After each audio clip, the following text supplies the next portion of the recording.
That's probably going to end up coming through. But hello, ladies and gentlemen. It is my wow shit. It is myself. It is I, Brandon Wynn, back again with Critical Failure, joined by my friend Demetrius, aka Creeper. Yeah, don't know why you have to say Creeper, considering the fact that it's like right at the bottom of your thing. Rules are rules. Like I just say my name. I don't say luminescent darkness or anything. Like I don't use my Discord. Man, shut up. It was weird. Anyway, so this video is on the lore of the blue dragon. I don't know what the fuck is up with my hair, but this is the blue dragon lore. This is the ancient blue dragon stats. So very similar type of actually it's the exact same type of layout as the rest of the dragons are going to be. So hopefully you guys enjoy.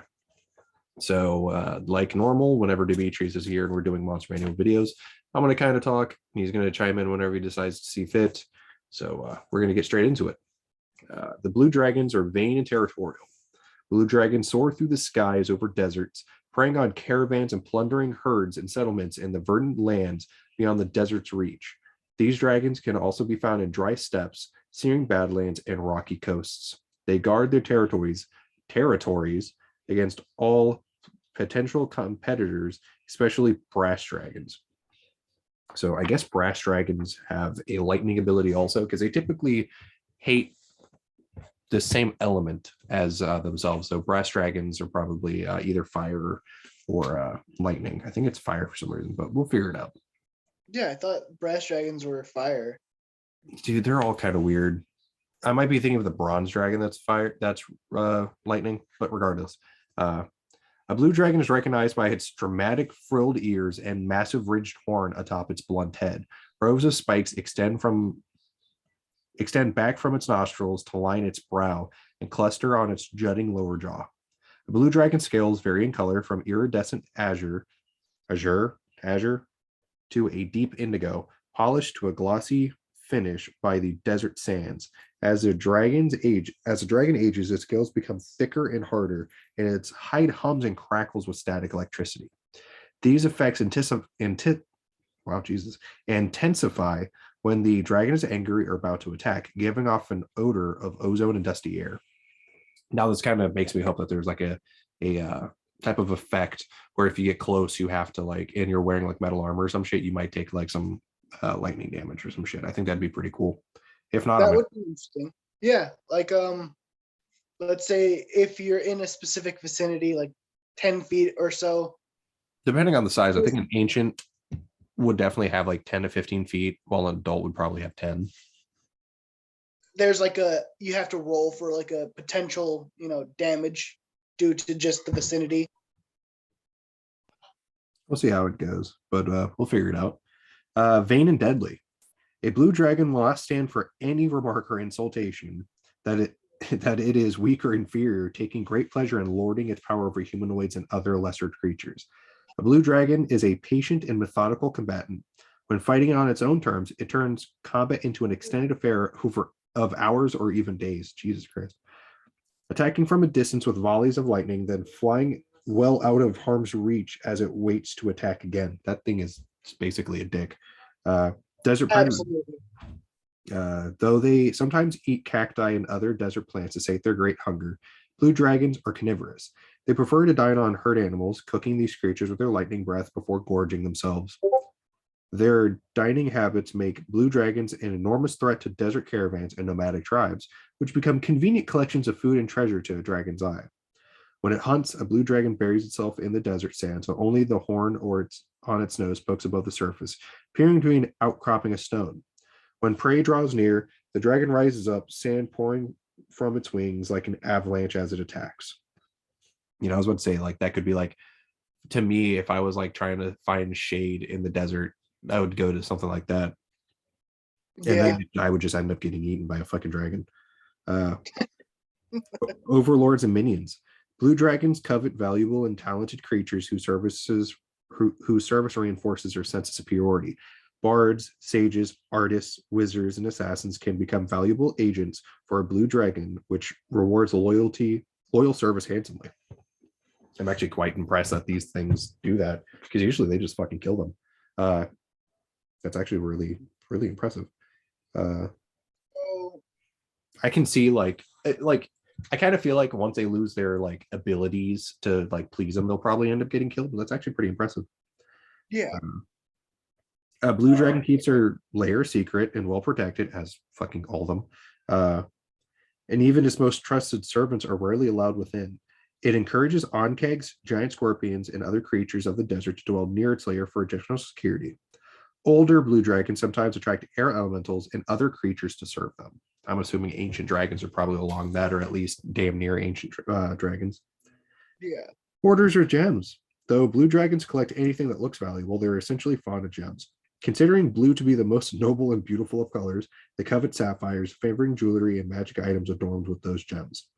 Blue dragon buries its most valuable treasures deep in the sand, while scattering a few less valuable trinkets and plainer sight over hidden sinkholes to punish and eliminate would-be thieves. That makes a lot of sense.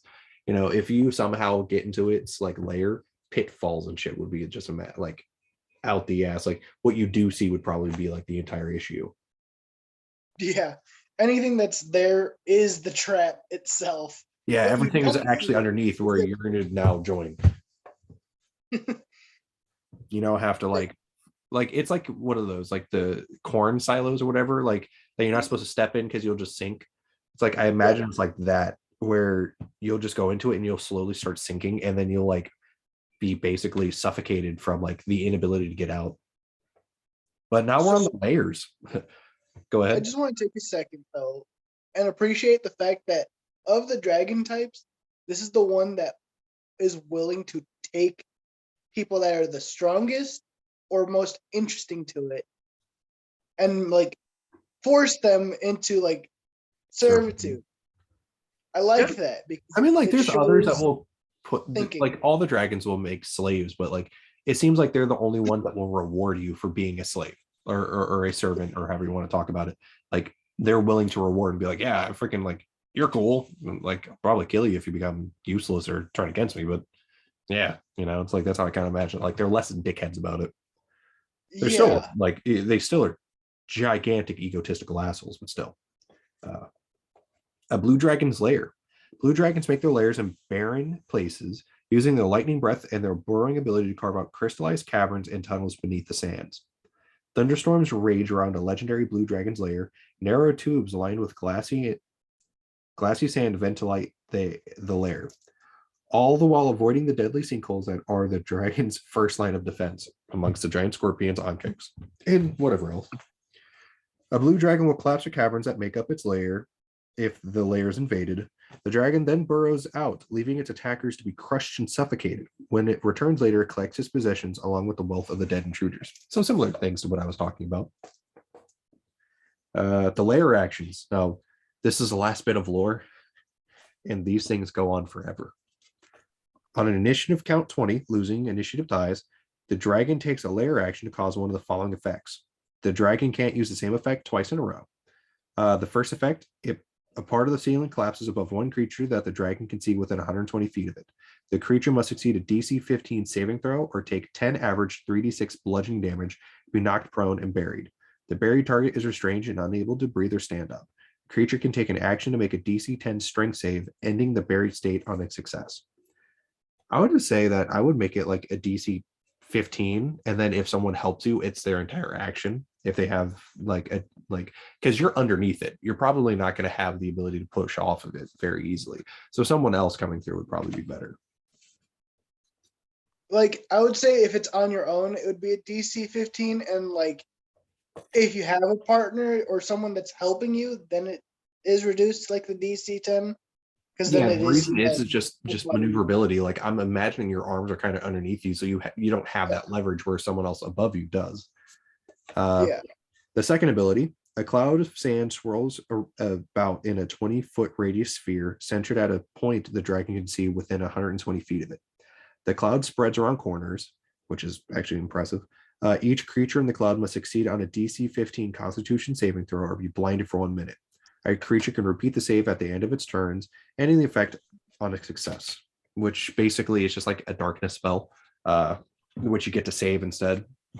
But I would assume that, if you get right back into it, you're just blinded again.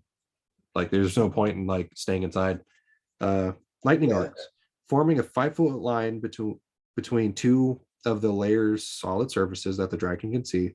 They must be within 120 feet of the dragon and 120 feet of each other. Each creature in that line must succeed on a DC 15 dexterity saving throw or take 10 average 3d6 lightning damage, which is not bad. That one is like, I would imagine you try to get them purposely lined up. And obviously, there's like minions and stuff that you're probably going to be fighting, and you just arc these lightning like lines basically straight through them. That'd be devastating. Almost like the Resident Evil hallway thing, You Yeah. remember what I mean? Which one are you talking about? The laser grid kind of deal. Oh yeah, something like that. I can see Something that. like that same effect, basically. The regional effects. Jesus Christ. The region containing a legendary blue dragon's lair is warped by the dragon's magic, which creates one or more of the following effects. It's probably going to create all of these, I'm not going to lie. The thunderstorm rage, thunderstorms, rage within 6 miles of the lair. Dust devils scour the land within 6 miles of the lair. A dust devil has the statistics of an air elemental, but it can't fly, has a speed of 50 feet, and an intelligence and charisma of 1. Hidden sinkholes form in and around the dragon's lair. Sinkhole can be spotted from a safe distance with a successful DC 20 wisdom saving throw, perception, or wisdom check, my bad. Otherwise, the first creature to step on the thin crust covering the sinkhole must succeed on a DC 15 dexterity throw or fall 1d6 times 10 feet into the sinkhole, so approximately max 60 feet. If the dragon dies, the dust devils disappear immediately and the thunderstorms abate within 1d10 days. Any sinkhole remains where they are, because obviously that's like fucking stuck the way it is, like they're sinkholes.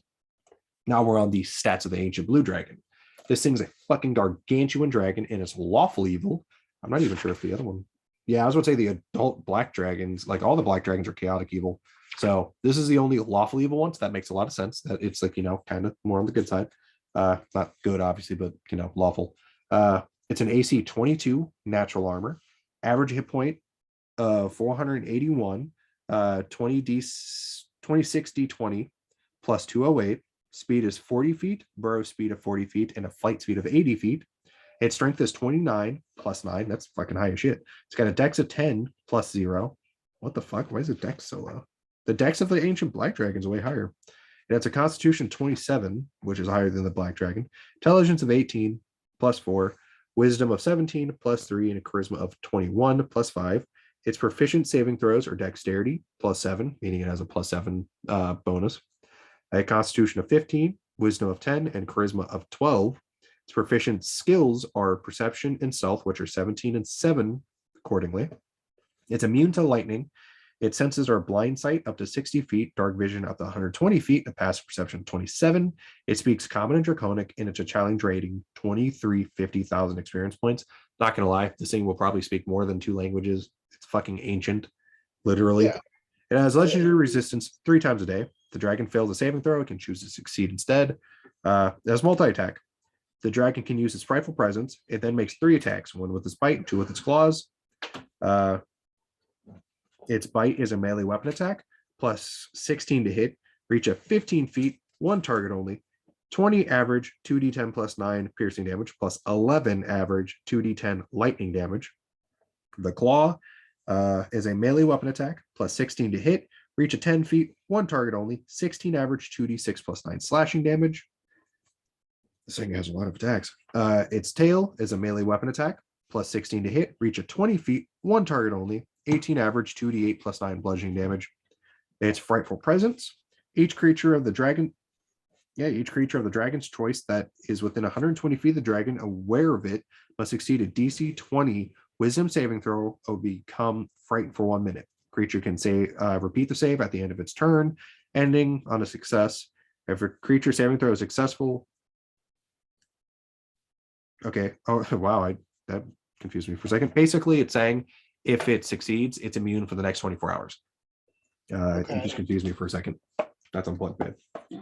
Yeah, I have my, remote batteries on charge right now. It'll be fine for me. Yeah, that one's actually finished.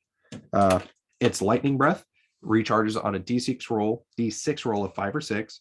The dragon exhales lightning in a 120-foot line that is 10 feet wide. Each creature in that line must make a DC 23 dexterity saving throw, taking 88 average, 16 D10 lightning damage on a failed save or half as much on a successful one. Legendary actions. These are fucking hella important.